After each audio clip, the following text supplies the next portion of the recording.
الفاتحة.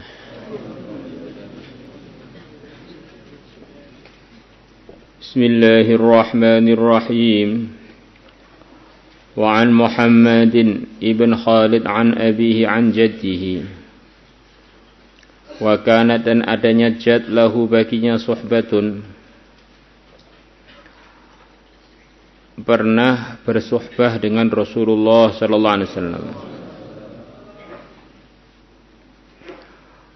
Beliau mengatakan, sami'tu, aku telah mendengar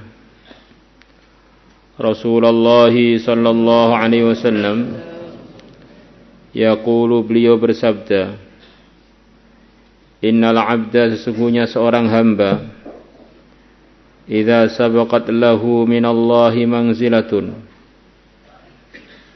kalau telah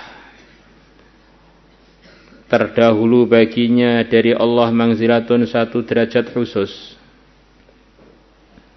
Maksudnya, kalau ada seorang hamba yang telah oleh Allah itu telah ditakdirkan punya derajat khusus. Innal ladzina sabaqat lahum minal husna ulaika anha mu'adun. Orang-orang yang telah saya tulis, yang telah terdahulu baginya al-husna, nasib baik. Al-husna, nasib baik.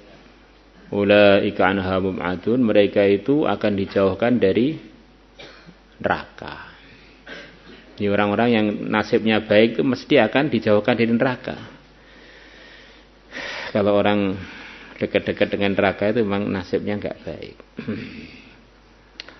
Jadi ada seorang hamba sudah tertulis di sisi Allah sana, dia ini akan punya derajat khusus. Falam yabrugha bi'amalin, sedangkan dia tidak bisa sampai ke derajat tersebut bi'amalin, dengan sebab amalan. Sementara amalan dia ini enggak nutut untuk mendapatkan derajat itu.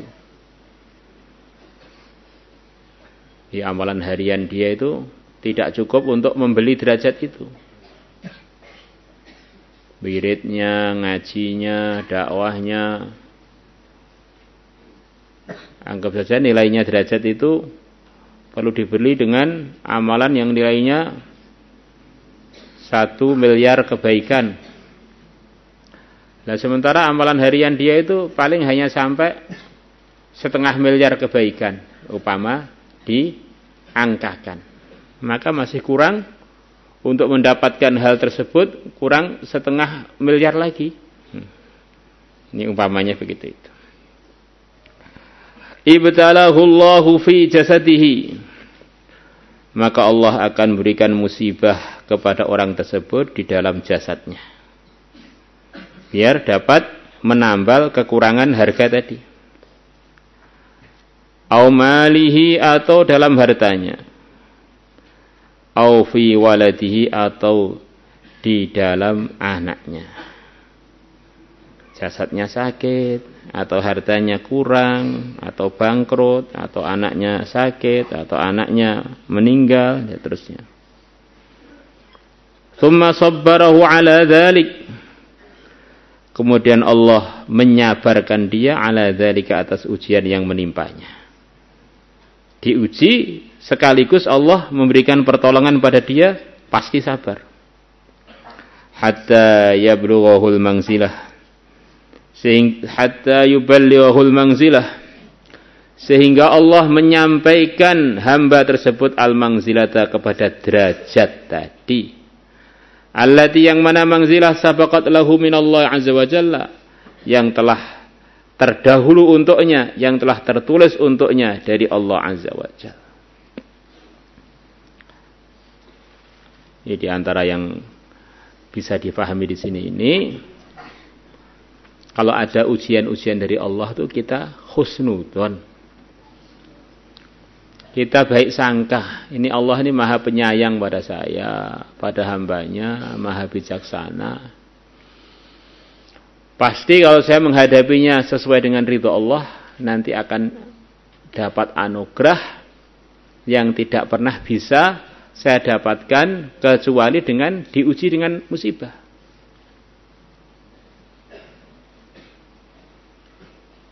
Jangan sampai ujian juga datang, nyikapinya keliru, derajatnya nggak dapat, murkanya Allah malah kita peroleh.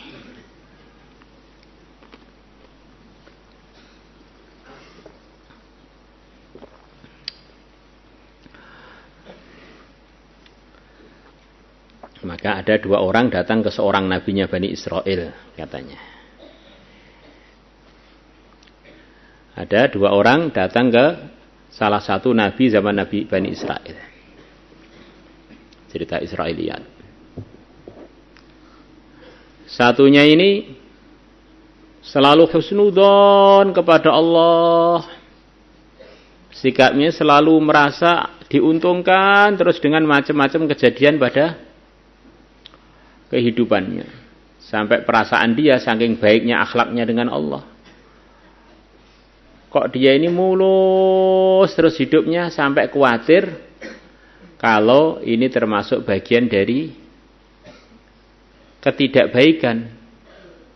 Bagian dari penjerumusan dari Allah, istidraj. Bagian dari kehancuran, bukan dari keberuntungan. Maka dia datang pada Nabi tadi. Kebetulan di tangannya itu ada sambil dia memegang gelas. Maka dia tanya pada Nabi Allah tadi, ya Nabi Allah, saya ini seumur-umur belum pernah merasakan ada musibah pada saya. Mulus terus. Di orang itu kalau diberi cinta dengan Allah itu, ada musibah rasanya seperti dicubit oleh istri tercinta. Ya dicubit itu sakit, tapi karena pandangannya itu husnudon. Ini istri saya nyubit saya saking cintanya dan saking gemesnya dengan saya.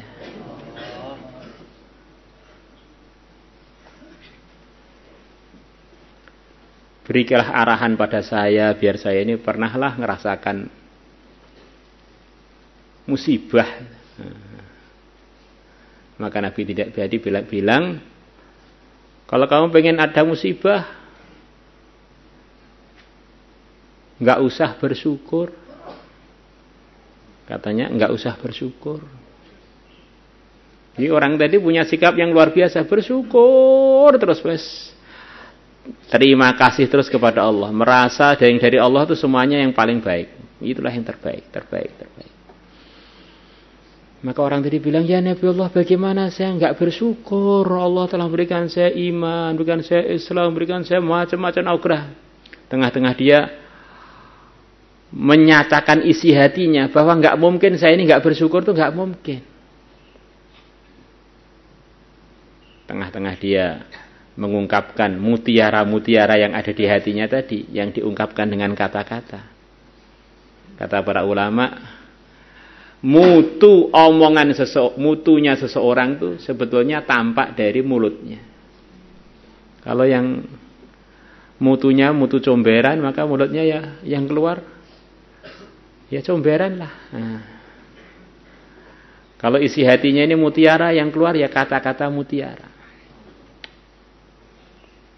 Maka tengah-tengah dia mengungkapkan rasa syukurnya kepada Allah. Dia tidak bisa membayangkan untuk tidak bersyukur. Maka gelas yang di tangannya itu berubah menjadi emas. Nah. Satunya lagi, selepas itu ada orang datang pada Nabi tadi. Orangnya tinggal pakai sarung aja, baju bagian atas pun tidak punya. Saking banyaknya musibah yang mendatangi dia. Ya Nabi Allah, saya ini hidup saya kok penuh dengan musibah. Rumah nggak punya, ngelamar nggak laku, makan kadang-kadang, sering lapar, baju pun tinggal satu. Berikan saya arahan biar saya ini bisa dapat macam-macam kemudahan. Maka Nabi tadi mengatakan, bersyukurlah. Di apa yang menimpa kamu, kamu syukuri semua aja. Maka orang tadi bilang, bagaimana saya bisa bersyukur? Saya nggak bisa bayangin kok saya bisa bersyukur. Rumah nggak punya, istri nggak punya, makanan kurang, tinggal satu. Saya tambah sendiri, mukanya pun jelek. Kulitnya pun juga nggak menarik, giginya pun merongos lagi. Apanya yang perlu disyukuri itu apanya? Jadi mandang takdir itu dia ini dengan pandangan nggak husnudzon. Takdir tetap berjalan, tetapi yang dia dapatkan ya hanya murkanya Allah itu. Tengah dia ngomel, tiba-tiba datang angin. Sarung yang tinggal satu itu diterbangkan angin. Akhirnya hidup tanpa sarung. Ini satu gambaran ini bahwa takdir itu terus berjalan. Tetapi kalau kita nyikapinya benar, kita untung terus. Kalau enggak tetap berjalan, sumpek, merana, gundah gulana, gak entuk ganjaran, entukin rokok. Hati-hati. Nah, kita ngaji ini biar selalu dapat pahala dalam suka dan duka. Pada waktu miskin dan kaya, waktu laku nikah atau jomblo gak laku-laku. Kata Syekh Jalaluddin Ar-Rumi, kalau Allah sudah bukakan kepada kamu husnudzon, baik sangka pada ketentuan Allah, kamu tidak berhenti-hentinya senyum, dari senyum ke senyum, dari senyum ke senyum. Jadi orang lihat muka kita jadi senang, senyum terus karena merasa apa yang ditentukan Allah itu terbaik, senyum. Allah suka, anugerahnya tambah banyak. Anugerahnya banyak, takdir berjalan, dapat ridhonya Allah, surganya tinggi derajatnya.